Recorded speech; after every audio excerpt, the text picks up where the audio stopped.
Я играю на балалайке. Это самый русский инструмент. Действительно, балалайка давно уже стала брендом русской народной культуры. Интересно, а какой самый коми-инструмент? Сегодня мы постараемся узнать, какой инструмент может стать музыкальным брендом нашего края. Я сейчас вам покажу некоторые коми-народные инструменты и расскажу, как они раньше пользовались. Трещоткой обычно отгоняли животных от посевов ячменя, овса. А вот охотничий промысел требовал специальной сигнализации. И вот средством подачи сигнала на расстоянии служил щумет-буксен, то есть берестяная дудка. Охотники раньше договаривались заранее о том, какие сигналы воспринимать и что, как отвечать на эти сигналы. Вот послушайте один из таких сигналов.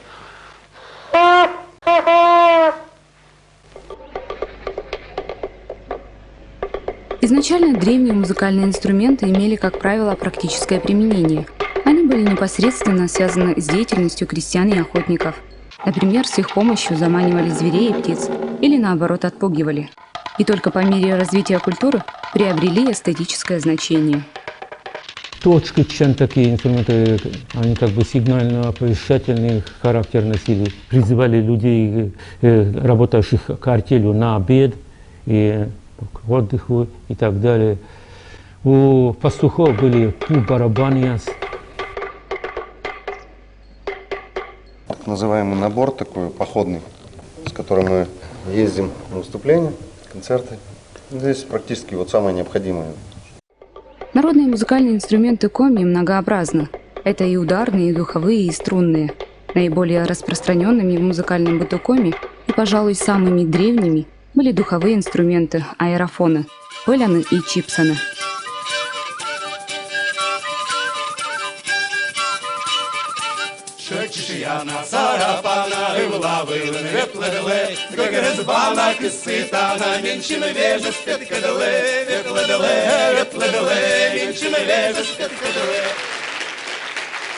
В той или иной форме эти инструменты присутствуют и у других народов, да, вот, скажем, наши самые популярнейшие инструменты в прошлом — это чипсоны и пелены, да, это вот так называемые флейты пана.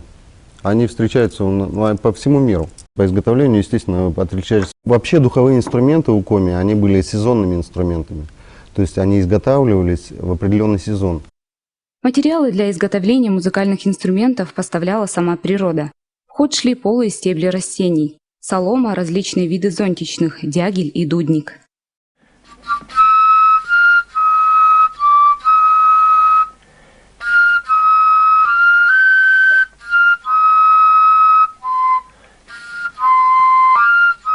Это называется окикапелян, одиночная дудка. Это мужской инструмент, играли на нем строго мужчины, и техника игры очень сложная. С виду эти инструменты непритязательные, и кажется, что играть на них можно без особых умений. Однако, по утверждению специалистов, одного желания недостаточно. Чтобы извлечь нужные звуки из полых трубок, нужно иметь особое мастерство. Инструмент тяжелый. По технике игры я бы вот сравнил даже вот с индийской флейтой. Тут, собственно, нету игровых отверстий, есть единственная щель, которая из принципа игры губно-щелевой. Вот с помощью ловкого манипулирования струей и губами издается как бы вот основной звук, к нему два обертона, плюс открытая-закрытая трубка, вот 6 нот, которые этот инструмент берет, и на нем можно практически играть все мелодии. Научить вот играть на этом инструменте и, во всяком случае, попытаться создать какой-то более прочный аналог этого, это тоже задача, наверное, выполнимая, но задача, над которой стоит задуматься. Инструмент очень интересный, и по своим музыкальным способностям он, понятно, что, наверное, превосходит все более простые флейты пана, которые, собственно, сегодня на эстраде используются. Часто название музыкальных инструментов отражает материал, из которого он изготовлен, или количество стволов. Батьпу-полян – ивовая дудка, или куима-чипсон – трехствольный свисток. Иногда их наименования показывают звукоподражание той или иной птицы. Например, щела-чипсон или каля-полян, рябчиковый свисток и дудка-чайка. Это называется юсь-пелян, лебединая дудка. в переводе изготовляется из другого типа тростника. Он совершенно простая трубочка полая. В таком сухом виде она тоже не играет и, собственно, вызывает такой звук, достаточно близкий вот к крику лебедей, вот такие как звукоподражающие наигрыши. Понятно, что тут в музыкальном отношении он достаточно скромный, но звук абсолютно неповторимый.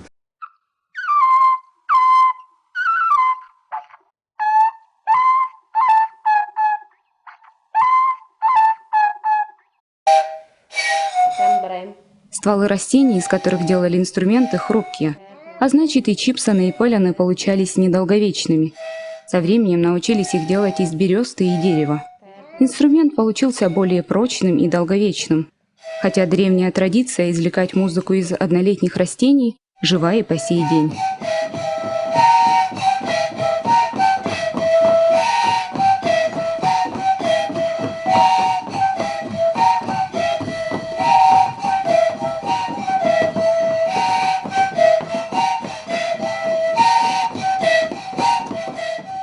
Понимаете, я вот все равно вижу в каждом инструменте свое эволюционное развитие. То есть без этого, мне кажется, что это будет достаточно скучно, потому что прекрасное исполнение чернских чипсонисток мы все равно не сможем исполнять так, как они исполняют. Почему? Потому что когда я еще пару организовывал, это было в 1987 году, первая экспедиционная запись, это было именно чернских чипсонистов.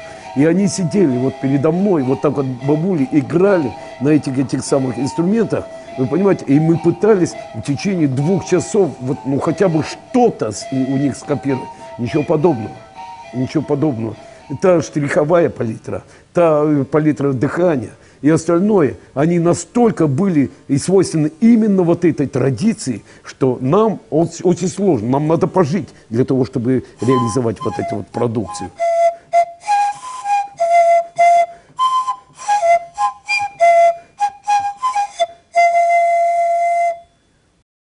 За границей сравнивали вот эти наши инструменты с органом, со звуком органа. Ну, неудивительно, потому что принцип извлечения у органа, он то же самое, там воздух в трубке вибрирует и издает звук.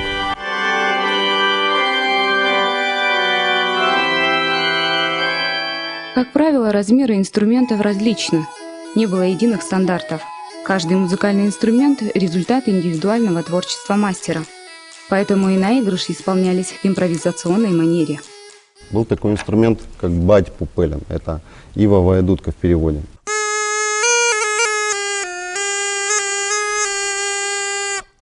У других народов данный инструмент называется жалейка. Такой вот инструмент реже встречается у других народов. Кывья щордуда называется, ну, дудка с 2 язычками, да, так в переводе. И вот данный инструмент, он уже похож на волынку, потому что звучат одновременно 2 ствола.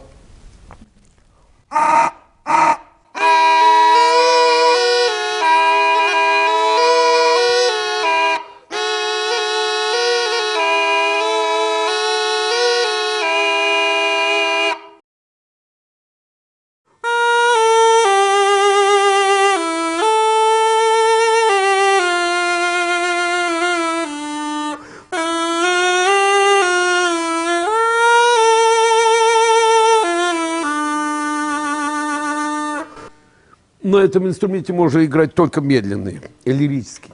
На нем невозможно играть быстрый, потому что он не озвучивается. У него сама по себе вот этот ствол, он немножечко такой крупноватый, и он не приспособлен. А есть вот такие буксаны, которые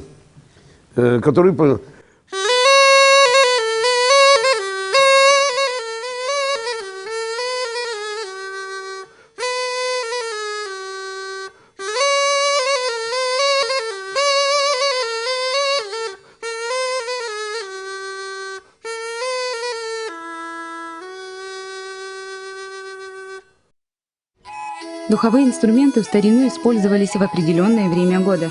Разрешалось играть только с Ильина дня, со 2 августа. Этот день называли Чипсащан или Пэлящанлун, день дудения или свистения. Считалось, что игрой до 2 августа можно навлечь неурожай или непогоду.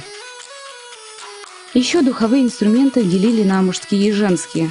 Например, чипсоны, многоствольные флейты, считались чисто женскими. Это было связано с трудовой деятельностью. Во время отдыха на сенокосе мужчины точили косы, а женщины развлекали их игрой на чипсонах. Ну а пупеляны и пу-барабаны были связаны с охотничьим бытом и с работой пастухов. Чипсоны, пыляны, поскольку они являются самыми древними музыкальными инструментами, которые отражали самобытность нашей культуры, поэтому я думаю, что мы сумеем все-таки сохранить эти традиции. То если бы, предположим, вот в каждом регионе появляется вот такой инструмент, пусть он появляется, он тем более вот ареал у него и в Усть-Куломском районе, и Коми-Пермяцкий округ, и вот естественно, если бы, предположим, сегодня собрать исполнителей всех этих регионов, то это было бы очень вообще интересно.